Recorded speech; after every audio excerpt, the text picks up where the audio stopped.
سلام بچه، خوش آمدید به این ویدیو.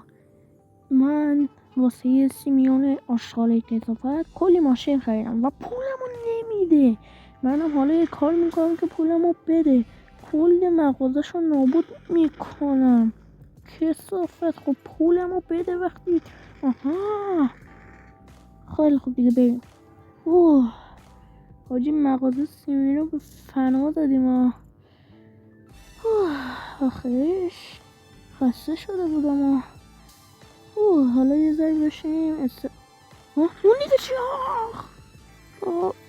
بچه ماشینام وای بدبخت شدم. وای بعد از 3 روز برگشتم با همیشه صحنه فهمیدم کار کیه. فرانکلین، میام سراغت. خب آقا ما رسیدیم خونه فرانکلین آشغال. میخوایم بتر کنیمش. یه دونه اینجا بزنیم، یه دونه اینجا، آها، یه دونه اینجا، یه دونه اینجا. خب یه دونه اینجا بزنیم که اومد نابودش کنیم.